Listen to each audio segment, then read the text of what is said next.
Atenea. I'm from Mexico City. I'm here at Sravasti Abbey because I love being here, and also because we're receiving these amazing, wonderful, precious teachings from Geshe Tabke. And now we're going to see more of the hidden wonders of Chenrezig Hall.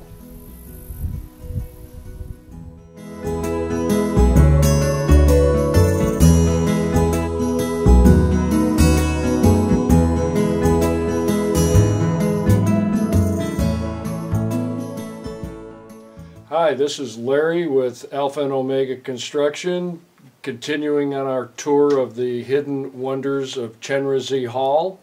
And now we are going to talk about some of the plumbing before it does get covered up for the last time by the sheetrocking crew.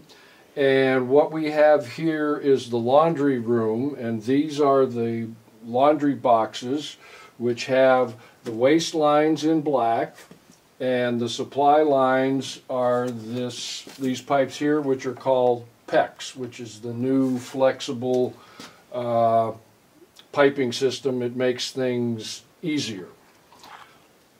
What we're looking at on the drain system is the plumbers. I'll step back. The plumbers come in first of all of the subs because the drain system runs completely on gravity.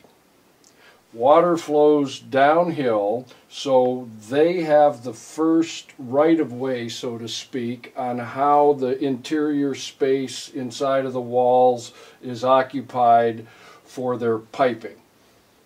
We have a drain line going down here, which is also connected to a floor drain right over here.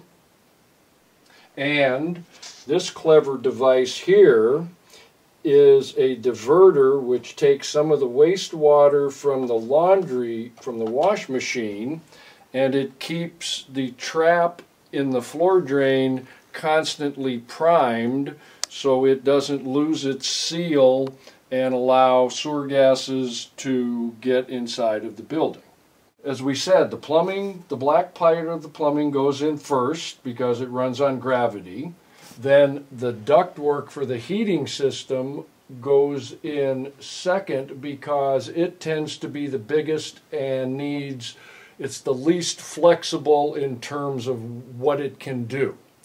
So after the plumbing goes in, the heating is established where it is going to go, then the flexible part of the supply water system can go in, and then the electrician can come in because his shielded cable is capable of making quite tight bends. So he is the most flexible of the subs, so he tends to be in last.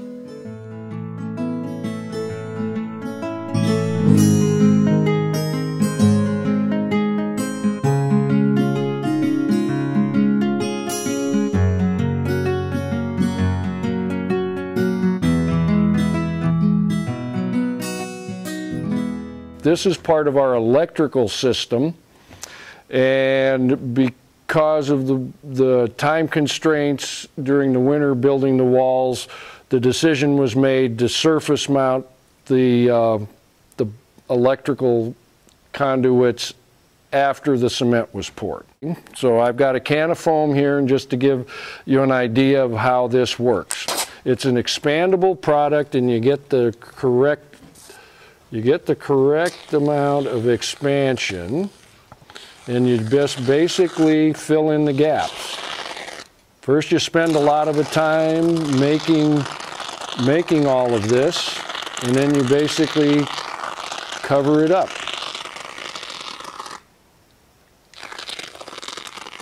And you don't worry too much about being too neat. It's much easier to fill it in with foam than it is to route it out. So this is what the foam looks like after it is expanded and dried. It's proud of the surface of the wall. So we have found that they manufacture this very nice little saw, which is a American version of a Japanese pull saw. And what you're able to do is to just come down the wall, even with the surface, and clean this up in a relatively short time.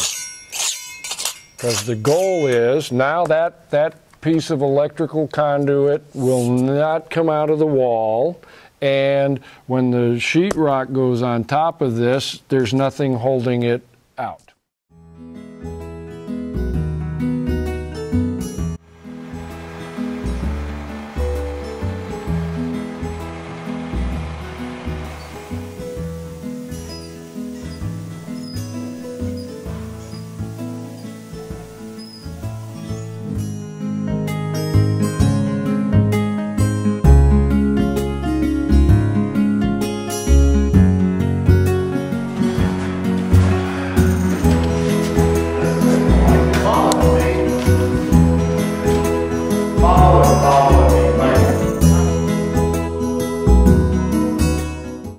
When you have a plant, and it's a very beautiful plant,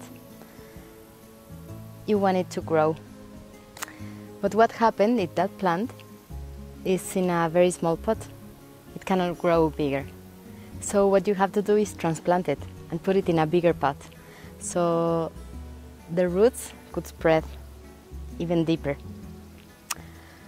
And what will happen, if you are patient enough, is that after some time you will get a marvelous tree, and who knows, maybe that tree even gives some fruit. And that's it. That's why we need Chenrezig. That's it.